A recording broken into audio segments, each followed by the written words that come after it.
Estos son escarabajos que se alimentan de carroña, de excremento o de materia orgánica en descomposición.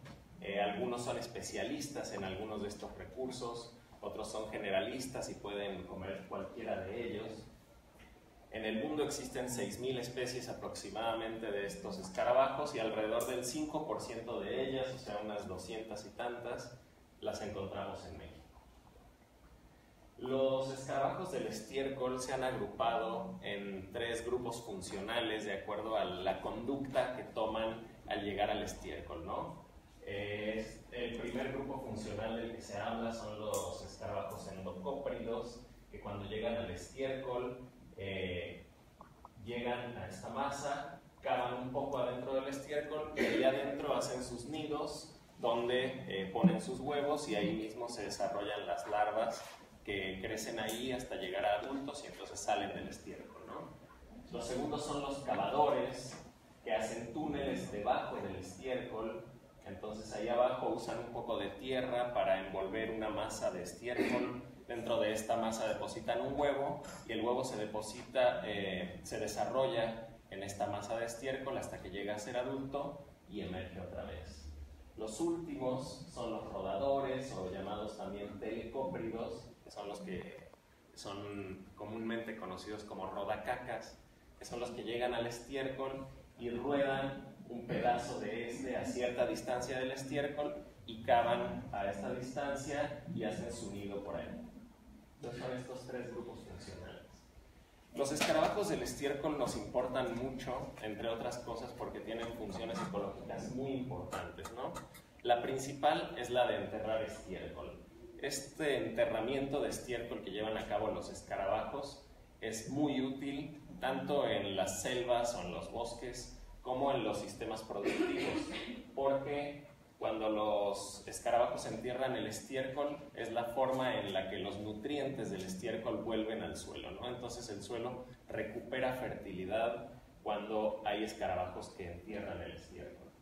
Esto de enterrar estiércol también es muy útil principalmente en los pastizales ganaderos porque hay muchas moscas que frecuentemente provocan enfermedades en las vacas y en otros animales. Entonces, si no hay escarabajos, el estiércol está disponible para estas moscas y entonces provoca que las vacas se enfermen, ¿no? Entonces, enterrar el estiércol es una función muy importante de los escarabajos. Hay otra que es la bioturbación, que es la remoción del suelo, que permite intercambio gaseoso, entonces hace el suelo también más fértil. Algunos escarabajos, principalmente estos telecópridos o rodacacas, también dispersan algunas semillas. Y una función muy importante que más recientemente se les reconoce a los escarabajos es reducir las emisiones de metano. Ustedes sabrán que la ganadería es una de las principales actividades humanas generadoras de metano, que es un gas de efecto invernadero muy importante. Los escarabajos del estiércol sirven para reducir hasta en un 12% las emisiones de metano producidas por la ganadería. Entonces, bueno, los escarabajos del estiércol tienen funciones ecológicas muy importantes, tanto en los bosques como en los pastizales ganaderos. También tienen, derivado de estas funciones ecológicas, una importancia económica muy grande, ¿no? En el estado de Veracruz solamente se ha estimado que cada año el servicio que brindan estos escarabajos con sus conductas de alimentación y reproducción se evalúa en aproximadamente 250 millones de dólares. Si ustedes se imaginan una hectárea de pastizal, tal vez como una cancha de fútbol llena de vacas, aproximadamente un cuarto de este tamaño se puede cubrir de estiércol. Los escarabajos son capaces de eliminar esa cantidad de estiércol cada día en una hectárea de pastizal. Entonces son fundamentales para mantener áreas limpias. Este servicio de limpieza del pastizal aporta aproximadamente el 70% de este beneficio económico a los ganaderos. También al enterrar el estiércol están reincorporando nitrógeno al suelo y este nitrógeno sirve como fertilizante en el pastizal. Esto aporta aproximadamente un 28% de los beneficios económicos que dan los escarabajos. Y finalmente producir carne, por hacer que el ganado crezca en mejor condición, se evalúa alrededor de $500,000 cada año solo en el estado de Veracruz. Entonces son muy importantes también económicamente. Estos escarabajos también se utilizan mucho en estudios ecológicos como bioindicadores. ¿Por qué? Porque algunas de las especies de estos escarabajos no toleran la perturbación. Algunas viven en los bosques y nunca salen de los bosques. Hay investigadores que ya tienen mucha trayectoria estudiando escarabajos y reportan que ven cómo hay ciertas especies de escarabajo que vuelan dentro del bosque y cuando llegan al borde se dejan caer como si se estamparan con una pared, ¿no? Estos son especialistas exclusivos de bosque. Hay otros escarabajos que prefieren más bien áreas abiertas, que son los que más funcionan en los pastizales ganaderos, pero también en otros sitios como por ejemplo en las sabanas africanas, que son sitios bastante abiertos. Y hay escarabajos que son exclusivos de estas áreas.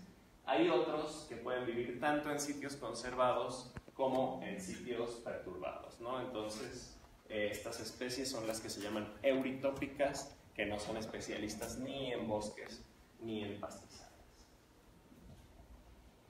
Bueno, los escarabajos de cada tipo de hábitat están tristemente expuestos a muchas amenazas, ¿no? En la selva, estos escarabajos exclusivos de selva o que de algún modo dependen de la selva para sobrevivir y reproducirse, son principalmente sensibles a la pérdida del hábitat y a la pérdida de mamíferos. Existen algunas especies de escarabajos que son especialistas en consumir el estiércol de ciertas especies de mamíferos, ¿no?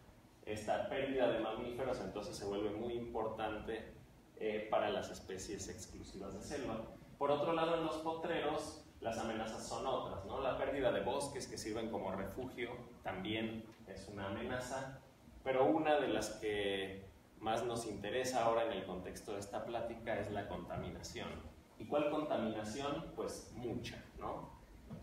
Aquí les muestro un avión que está esparciendo herbicidas por un cultivo. Bueno, los herbicidas, algunos amenazan en gran medida a los escarabajos. En la ganadería es muy común que se utilicen pastos transgénicos, y son pastos que son transgénicos para resistir a ciertos herbicidas, de modo que los ganaderos pueden rociar todo su pastizal transgénico con cierto herbicida y se van a morir todas las malas hierbas excepto el pasto, ¿no? Entonces ahí se mantiene el pasto. Esto amenaza a los escarabajos, es una de las grandes amenazas. Otra muy importante es el uso de medicamentos en el ganado. Los medicamentos se aplican al ganado, pero parte de ellos se excretan en el estiércol. Entonces, cuando los escarabajos llegan a alimentarse de ese estiércol o a anidar en el estiércol, principalmente las larvas sufren de mortalidad o de efectos subletales, que es un poco de lo que les voy a hablar yo ahora. Para saber cuáles son los factores que están afectando a los escarabajos, se ha recomendado hacer estudios a gran escala, ¿no? Porque los escarabajos son bichos que se mueven mucho, no son únicamente sensibles a las condiciones del sitio en el que se encuentran, sino que son sensibles a condiciones a mucho mayor escala. Y esta escala es la que llamamos escala de paisaje, ¿no? Normalmente cuando uno ve estudios a escala de paisaje se encuentra con este tipo de diagramas, que son paisajes que pueden ser de distintos tamaños, que tienen distintas propiedades, ¿no? En distintas cuestiones de su estructura o de su composición. Por ejemplo, aquí vemos un paisaje que está todo verde. En general, en estos estudios, el verde quiere decir bosque. Pero si nos alejamos a estos otros paisajes, vemos cómo hay menos bosque. Bueno, se pueden ilustrar, por ejemplo, pastizales en otros colores o cuerpos de agua. Entonces, los estudios a escala de paisaje permiten determinar cuáles son las condiciones de gran escala que afectan localmente a ciertos organismos, ¿no? En este caso, pues nos preocupan los escarabajos. Bueno, la riqueza de escarabajos se ve afectada por distintos componentes del paisaje, ¿sí? No es únicamente por el sitio en el que el escarabajo está, sino por lo que hay a su alrededor, y se evalúan varias cosas, ¿no? A los escarabajos se ha visto que les afecta mucho la densidad de borde. No sé si conocen este término, pero el borde es todo lo que... el borde de la selva, a esto se refiere. Hay sitios, por ejemplo, si se imaginan un círculo, pues tiene cierta cantidad de borde, pero si se imaginan el estado de Puebla, ese tiene mucho borde, ¿no? Entonces, dependiendo de la forma que tenga una selva, tiene más o menos borde, y los escarabajos son sensibles a eso. Son también sensibles al grado de fragmentación que tiene un paisaje. No es lo mismo un sitio que tiene un gran fragmento de selva todo junto, aunque esté en una matriz de pastizal, que la misma matriz de pastizal con muchos pedazos de selva, aunque esta selva ocupe la misma superficie. Entonces, este es el grado de fragmentación, y este también se ha visto que afecta en gran medida a los escarabajos. Pero como les dije en la diapositiva anterior, parece que lo que más les afecta es la cobertura vegetal, ¿no? Entonces, dentro del paisaje hay muchas condiciones que afectan a la riqueza, es decir, al número de especies de escarabajos del estiércol. Pero hay otras condiciones que tienen que ver propiamente con la ganadería, y ahora estamos hablando de especies que habitan en los pastizales ganaderos, ¿no? Por ejemplo, hay distintas métricas que se pueden asociar a la intensificación ganadera. Por ejemplo, la producción de estiércol en un sitio tiene que ver mucho con la cantidad de cabezas de ganado que hay por hectárea en ese sitio. Eso afecta en cierta medida a la riqueza de escarabajos.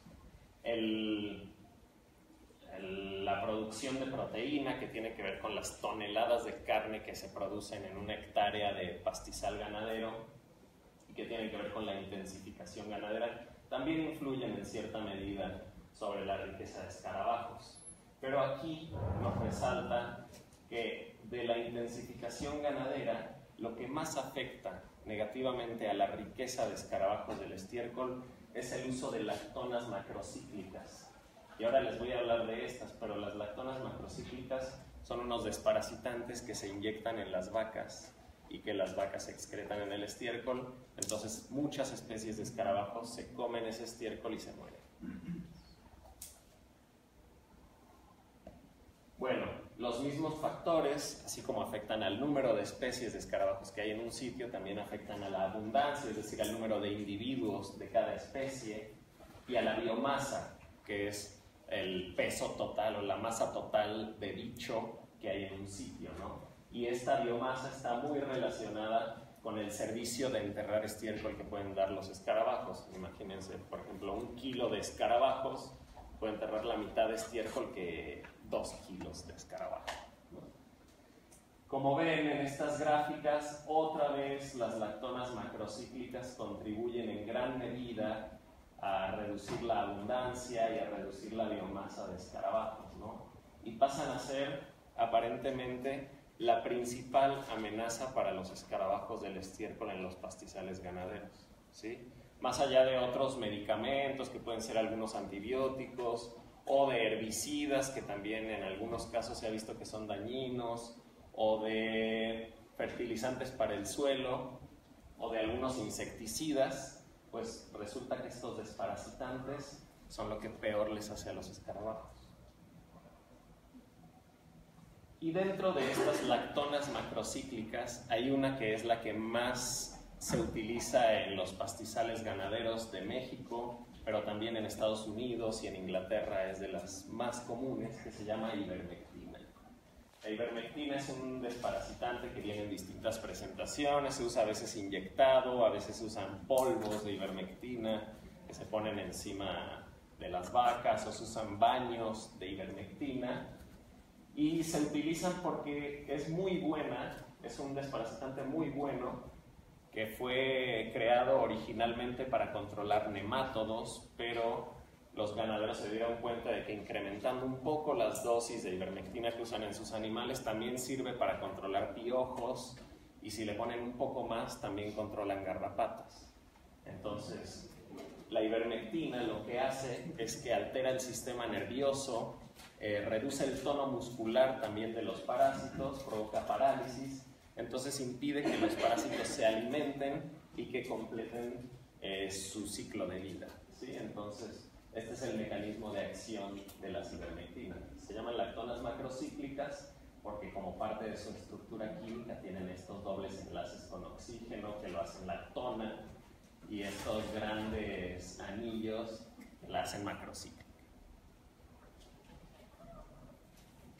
Pero en realidad quiero hacer un paréntesis para decirles que la ivermectina, pues aunque es una amenaza para los escarabajos, en realidad es un desparasitante muy bueno y fue sintetizado originalmente pensando en tratar seres humanos y no ganado, ¿no? De hecho, en el año 2015 le dieron el premio Nobel de Medicina a estos dos científicos, un irlandés y un japonés, que trabajaban para los laboratorios Merck, porque el desarrollo de la ivermectina permitió prácticamente erradicar de algunos países africanos un par de enfermedades muy severas causadas por nemátodos.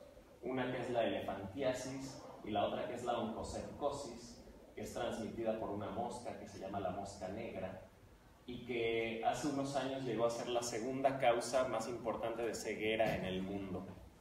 Entonces, pues es un gran medicamento, ¿no? De hecho, actualmente todavía se le sigue llamando a la ivermectina, que fue descubierta en 1975, se le sigue llamando un medicamento del futuro, porque, bueno, incluso hasta han sospechado que sirve en algunos casos para detener el crecimiento de unos tumores cancerígenos, pero más realista es el tratamiento que aparentemente se le puede dar contra la malaria. A pesar de que es un medicamento generado contra nemátodos, parece que es efectivo para controlar el crecimiento de los plasmodium, que son los parásitos que provocan la malaria, pero de paso, todos esos seres humanos que han sido tratados con ivermectina, que son picados por un mosquito, van a afectar al mosquito, ¿no? Entonces la ivermectina puede ayudar tanto a controlar el parásito como a controlar el mosquito que transmite el parásito.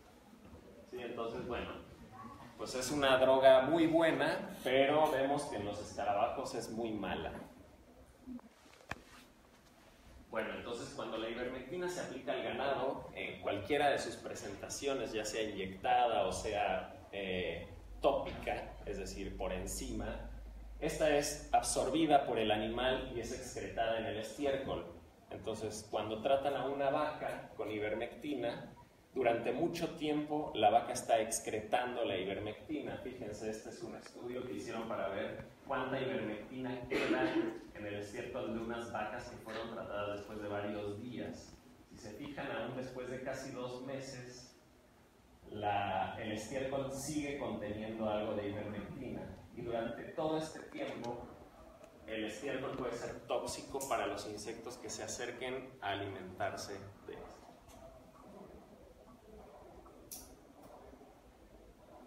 Se han estudiado mucho o bastante los efectos colaterales de la ivermectina sobre organismos que no son el blanco de la ivermectina, o sea, que no son parásitos del ganado, ¿no? Se ha visto principalmente en moscas y en escarabajos coprófagos que, bueno, lo peor que puede hacer la ivermectina es provocar la muerte, y esto es muy común principalmente cuando se expone a larvas de estos insectos, pero también puede tener efectos subletales, ¿no? Por ejemplo, puede reducir la talla, retardar el desarrollo, atrofiar los músculos, alterar la locomoción, reducir la alimentación y la fecundidad de las hembras de muchas especies coprófagas, ¿no? Cuando se deja una plasta de estiércol ahí en el campo, cuando este estiércol tiene ivermectina, también se ve que se degrada mucho más lento que cuando no tiene. Aquí se ven estas barras, ¿no? Las barras del medio tienen ivermectina y conforme pasa el tiempo pues se van degradando, pero mucho más lentamente que estas otras que no tienen ivermectina, ¿sí? Entonces, se amenaza a la biodiversidad con la ivermectina y también se amenaza a la función de esta fauna coprófaga.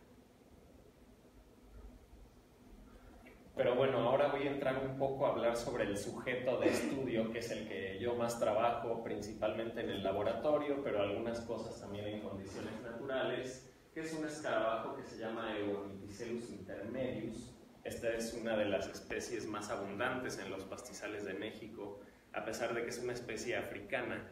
Déjenme que les cuente la historia de este escarabajo, que es originalmente sudafricano, pero está acostumbrado a comerse el estiércol de los elefantes y de las cebras y de las jirafas allá en África del Sur y hacia el centro. Entonces esta especie fue introducida en Australia en la década de los 70s, porque resulta que cuando los ingleses metieron tanto ganado en Australia no consideraron que no existían escarabajos nativos capaces de enterrar todo el estiércol que producía ese ganado. Entonces hicieron pruebas, introdujeron alrededor de 80 especies africanas en Australia para ver cuál era la buena para enterrar el estiércol, y vieron que hubo unas pocas especies que lograron el objetivo, ¿no? Y una de estas fue el Euonychicellus intermedius. Fue tan exitosa que después los gringos también la usaron y la introdujeron en Texas ya en los 80s, viendo el éxito en Australia, y desde los 80s esta especie ha migrado hacia el sur naturalmente y ahora es una de las más abundantes en los pastizales de México, y en particular en Veracruz, que es donde yo trabajo. Esta especie, además de ser muy buena para enterrar el estiércol y de aguantar distintas condiciones ambientales en Australia, en África, en Estados Unidos y en prácticamente todo México, es muy interesante también porque los machos tienen un cuerno en la cabeza, ¿no? Y pues como ya me contó Palestina que han visto cosas de selección sexual, pues los cuernos tienen ahí una función reproductiva muy importante, y esta especie ha sido también un modelo clásico en estudios de selección sexual. Se ha visto que los machos que tienen los cuernos grandes tienen mayor éxito de apareamiento. Los machos en esta especie se pelean, cavan túneles, pero se pelean entre ellos por acceder a las hembras. Y cuando se están peleando los machos, sobre todo los más robustos, se ha visto que el éxito en las peleas depende en gran medida del tamaño de los cuernos. Entonces el tamaño de los cuernos es un carácter sexual secundario muy importante en esta especie, que además es una señal honesta de la calidad de los machos. ¿Se acuerdan de las señales honestas? Sí, estas que indican la calidad de los machos. Bueno, se ha visto que los machos de cuerno más grande tienen mejor respuesta inmune, tienen mayor fuerza corporal y tienen mayor resistencia a largas caminatas, ¿no? Entonces, bueno, el escarabajo este es un muy buen sujeto de estudio tanto para trabajos de selección sexual como para cuestiones asociadas a la ganadería. Nosotros hemos visto en experimentos de laboratorio que este escarabajo es bastante sensible a la ivermectina. Hicimos unos experimentos donde colocamos a escarabajos a distintas dosis de ivermectina que simulan las dosis que naturalmente excreta una vaca en el campo, que se parecen, estas más altas se parecen a lo que excreta una vaca que fue tratada hace 3 días, que es donde está el pico máximo de excreción de ivermectina, y estas otras dosis más bajas se parecen a lo que excreta una vaca después de algo así como 1 mes de ser tratada, ¿no? Entonces, bajo condiciones realistas de contaminación, hemos visto que el número de escarabajos que emergen de estos tratamientos se va reduciendo significativamente hasta llegar casi a 0 conforme aumentan las dosis, las concentraciones de ivermectina en el estiércol. Esto lo hemos hecho en el laboratorio y algunos han criticado la metodología que se usa de ponerle unas gotas de ivermectina al estiércol, siendo que no es la vía por la que los escarabajos se exponen, ¿no? Sino que lo que sucede es que las vacas son tratadas y entonces excretan un estiércol contaminado. Pues resulta que la ivermectina no cambia para nada su estructura cuando pasa a través del tracto digestivo de las vacas. Entonces experimentar con ivermectina así es bastante fácil y de verdad se parece a las condiciones reales del campo, ¿no? Entonces, pues bueno, sin duda la ivermectina les hace mal a esta especie de escarabajos. Tiene efectos letales, ¿no? El número de escarabajos que emergen de la ivermectina se reduce. Pero también hay algunos efectos subletales. Por ejemplo, vemos como en las hembras y en algunos machos el tamaño corporal, que también está altamente involucrado en los procesos reproductivos de este escarabajo, se reducen significativamente conforme aumenta la concentración de ivermectina. A nosotros también nos preocupaba qué pasa con el tamaño de los cuernos. Y fíjense que aquí encontramos lo contrario de lo que nosotros esperábamos. Aquí esperábamos, bueno, pues que machos que crecen en concentraciones altas de ivermectina tengan cuernos más pequeños que los que crecen en tratamientos sin ivermectina, que son estos dos. Pero fíjense que encontramos lo contrario, ¿no? Bueno, a nosotros nos costó algún trabajo encontrar explicación para esto. ¿Alguien me ayuda con una explicación que se le ocurra? Puede ser que los escarabajos que tengan una mayor respuesta o una defensa o tolerancia ante este compuesto, pues que tengan los cuernos más grandes, porque es una señal honesta. Entonces no sería tanto lo que no esperábamos, sino que lo que realmente sí esperábamos. Exacto. Entonces, esa es nuestra explicación también, ¿no? Pues que los escarabajos que logran nacer en la ivermectina, a pesar de que sean unos poquitos, porque son estos, ¿no? C4, C5, son estas concentraciones, nacen muy poquitos, pero aparentemente nacen muy buenos.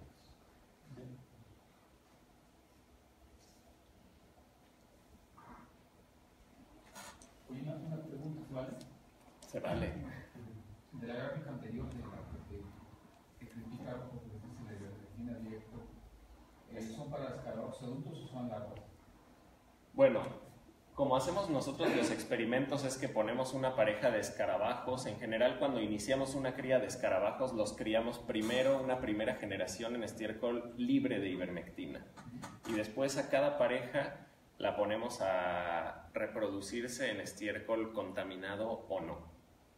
Entonces, esto refleja el ambiente de las larvas y el ambiente en el que estuvieron los papás cuando se reproducían, ¿no?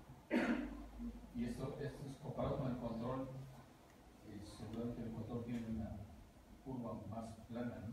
Aquí está el control. Bueno, aquí hay como la ivermectina se diluye en acetona, entonces nosotros usamos un control libre de cualquier cosa y aquí un control con acetona.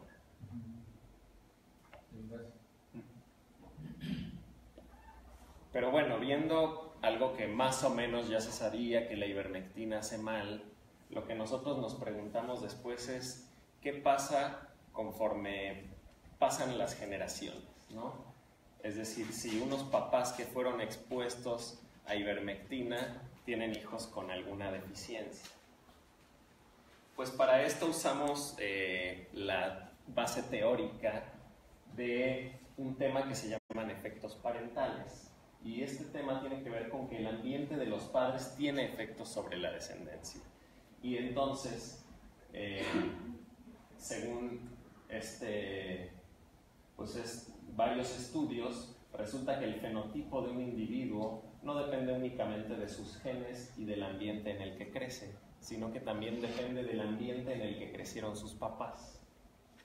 Y estos efectos parentales definen en gran medida la viabilidad de las crías y son influencias del ambiente parental sobre el desarrollo de la progenie, pero que no implican cambios en el ADN, ¿sí? Entonces estamos hablando un poco de epigenética. ¿Sí? Bueno, los efectos parentales se pueden transmitir tanto por vía materna como por vía paterna, es decir, tanto el ambiente de la mamá como el ambiente del papá pueden afectar al fenotipo de los hijos. Por ambas vías pueden ocurrir cambios epigenéticos en los gametos, es decir, que haya ciertos cambios en los gametos, principalmente se habla de metilaciones, de grupos metilos que se pegan al ADN y entonces provocan que se expresen o no se expresen ciertos genes que normalmente se están expresando, ¿no? A eso se refieren los cambios epigenéticos. Pero también se pueden deber a inversión diferencial, es decir, que cuando, por ejemplo, una mamá crece en un sitio pobre, digamos, en un ambiente pobre en recursos, invierta más en su progenie, tratando de prepararla para las condiciones que probablemente van a ser adversas también para los hijos, ¿no? Entonces, cambios epigenéticos e inversión diferencial son mecanismos de efectos parentales que pueden ocurrir tanto por vía materna como por vía paterna. Los padres también, habrán visto que con el semen en muchos organismos no solo transfieren espermatozoides, sino otros productos que generan en glándulas accesorias. Bueno, estos productos también pueden venir modificados de cierta forma según el ambiente en el que haya crecido el papá.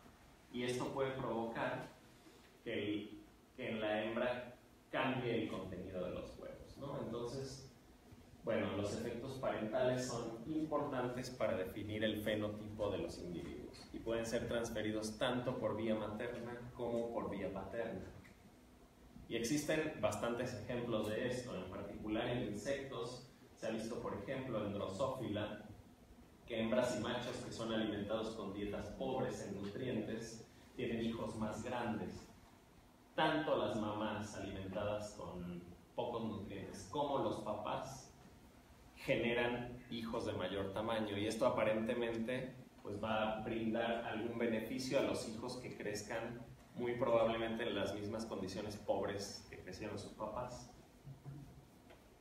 También se han observado efectos maternos y paternos, que se transfieren tanto por el ambiente de la mamá como el ambiente del papá. Cuando estos padres han sido expuestos a algún patógeno, ¿sí? Entonces, machos o hembras expuestos a algún patógeno tienen hijos que son resistentes a ese patógeno. Y fíjense que no ha cambiado nada en el ADN y no ha cambiado nada en el ambiente propio de los hijos, pero solo el ambiente de los padres genera estas respuestas en la siguiente generación. Y esto se ha visto en varios insectos ya. También se puede observar, por ejemplo, efectos maternos en una especie muy popular de escarabajo del estiércol, que es el Nothofagus taurus, donde cuando la mamá crece en una alta densidad poblacional asociada a mucha competencia por el acceso a las parejas, pues resulta que las mamás tienen hijos con cuernos más grandes que los hacen más atractivos o que les brinda alguna facilidad para aparearse, ¿sí? Entonces, los efectos maternos y paternos pueden tener consecuencias en distintos aspectos del fenotipo de los hijos. Bajo condiciones adversas, se piensa que los efectos parentales son especialmente importantes, ¿no? Y este podría ser el caso de la contaminación y de la que nos interesa, que es la contaminación con ivermectina. Entonces, nosotros hicimos un experimento para evaluar si la exposición de las madres y de los padres a la ivermectina tenía una influencia sobre la siguiente generación. Y lo que nosotros medíamos en la siguiente generación era el número de escarabajos que emergían, la proporción sexual a la que nacían, el tamaño corporal y el tamaño de los cuernos. Y utilizamos a la misma especie. Entonces, nuestra hipótesis de trabajo es que la exposición de la madre, la exposición del padre o de ambos padres a la ivermectina iba a tener un efecto sobre la progenie. Ahora, ¿el efecto sería negativo o positivo? ¿Quién me ayuda o quién me dice qué esperaría de este trabajo? Porque vimos que, los efectos parentales sirven para ayudar a la progenie de alguna manera a prepararse contra condiciones adversas, pero en realidad pues hay condiciones demasiado adversas a las que, a pesar de que puedan existir efectos parentales, podría ser que no haya capacidad por parte de los padres de transferir alguna ventaja a sus hijos, ¿no? ¿Ustedes qué esperarían? ¿Efectos positivos o negativos de la exposición parental?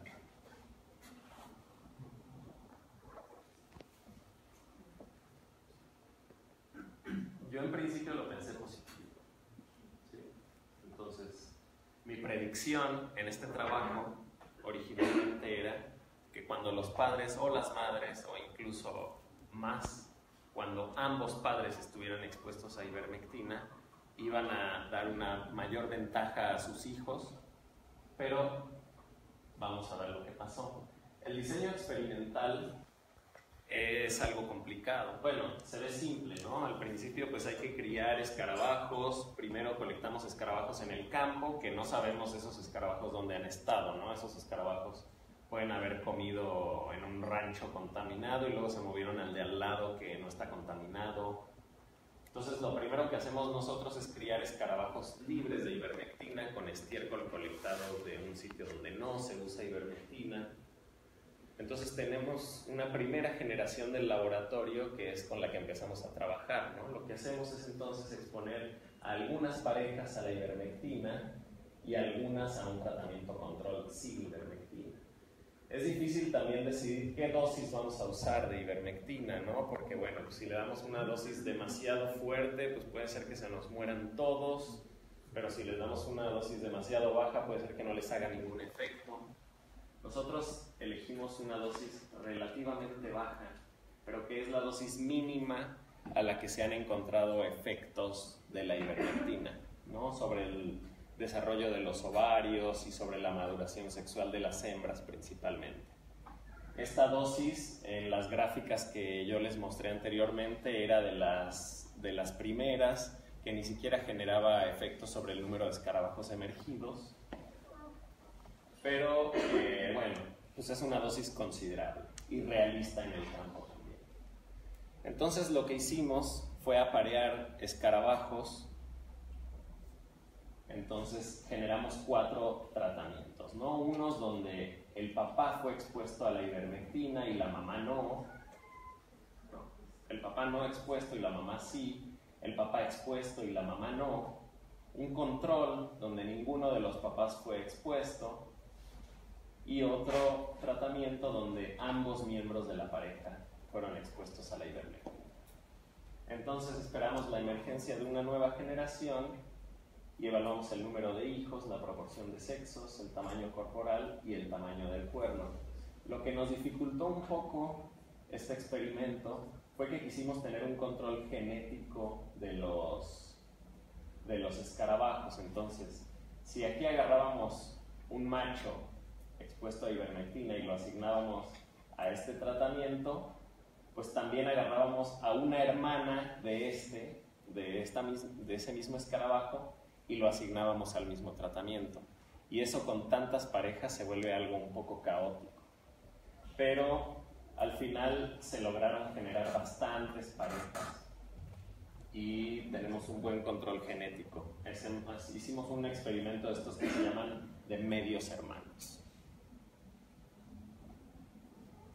Pues bueno, para nuestra sorpresa no encontramos ningún efecto del tratamiento de los padres sobre el número de hijos que tuvieron. Tampoco encontramos efectos sobre la proporción sexual o sobre el tamaño corporal de los hijos de aquellos padres, pero lo que sí encontramos es que el tratamiento de los padres afectó el tamaño del cuerno de los hijos. Y esto ocurrió únicamente cuando el macho fue expuesto a ivermectina. La única diferencia significativa que encontramos es aquí, ¿no? Entre el control y aquí cuando los machos son expuestos a la ivermectina, no cuando las hembras y no cuando ambos miembros de la pareja fueron expuestos a la ivermectina. Entonces, bueno, antes de pasar a la discusión que yo generé después de pensar mucho sobre estos resultados, ¿quién me explica, por ejemplo, o a quién se le ocurre alguna idea de por qué, por ejemplo, el tamaño corporal no se ve afectado por el ambiente parental, pero el tamaño de los caracteres sexuales secundarios sí? ¿Alguna idea? Porque posiblemente en este caso pues el tamaño corporal del individuo no depende de la selección sexual entre hembra o macho, sino el cuerno es, digamos, el principal factor de que una hembra escoja un macho para reproducirse. Ok, fíjense que en todos estos escarabajos, tanto en los papás como en los hijos, nosotros medimos el tamaño corporal y el tamaño de los cuernos, o sea, nosotros incluimos en nuestros análisis estadísticos el tamaño del papá y el tamaño del cuerno del papá como covariables en nuestro análisis. Entonces, a pesar de que controlamos por el atractivo de los padres, no encontramos efectos sobre el tamaño, pero sí sobre los caracteres sexuales. Entonces, yo me voy más por la explicación de que los caracteres sexuales secundarios son caracteres que son especialmente sensibles al estrés ambiental, ¿sí? Entonces, existe evidencia en muchos organismos de que el estrés ambiental provoca antes cambios en los caracteres sexuales que en caracteres no sexuales, como el tamaño corporal. Bien. Otra cosa que nos sorprende es qué pasa aquí, ¿no? O sea, ¿por qué cuando el papá es expuesto tiene hijos con cuernos más pequeños, pero cuando la mamá es expuesta también, entonces ya no? ¿Se les ocurre algo? A mí me costó trabajo encontrar explicación para eso, pero aquí entre varios. Pero eso sí difirieron. Este no difiere. Estos difieren. Estos difieren, aunque las barras están un poco encima. Y este con los otros no. Estos no difieren. ¿No sería que porque estos genes o estas características genéticas que involucran este carácter secundario masculino es propiamente el masculino y al afectar a la hembra no hay una varianza en esta característica? Sí, va por ahí. Pero aquí pues también vemos que cuando solo la hembra se expone no pasa nada, ¿no? Nosotros suponemos que se trata de alguna estrategia de las hembras. ¿Se acuerdan que les hablé de la inversión diferencial? Esta capacidad que tienen las hembras de invertir en su progenie dependiendo de cómo ven a su macho. Probablemente, bueno, existe una de estas estrategias de inversión diferencial que se llama inversión terminal, ¿no? Que tiene que ver con que un individuo, cuando se percibe a sí mismo cercano a morirse, y esto suele pasar sobre todo con individuos viejos o individuos enfermos, deciden invertir todo o prácticamente todo el recurso que les queda en el próximo evento reproductivo, que va a ser muy probablemente el último evento reproductivo. Entonces puede ser una combinación de estas estrategias la que, según nosotros, puede estar explicando este resultado tan contraintuitivo, ¿no?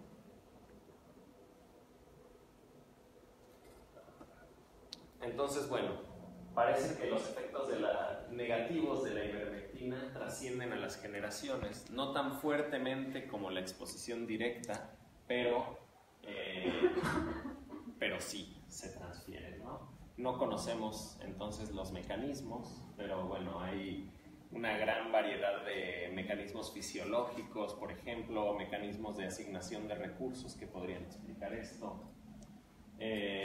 Como ya discutimos, pues los caracteres sexuales fueron los únicos afectados por el ambiente estresante de los padres, porque son muy sensibles, son más sensibles que los caracteres no sexuales.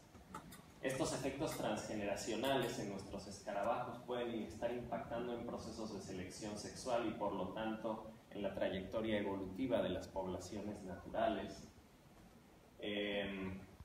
Esto ya lo discutimos un poco, ¿no? De si la inversión diferencial puede estar provocando alguna de estas diferencias o falta de diferencias, pero algo que quiero que se lleven esta idea de que los animales siguen evolucionando en ambientes contaminados. Entonces es posible que todavía en estos ambientes contaminados haya selección natural a favor de aquellos individuos que son capaces de tolerar la contaminación.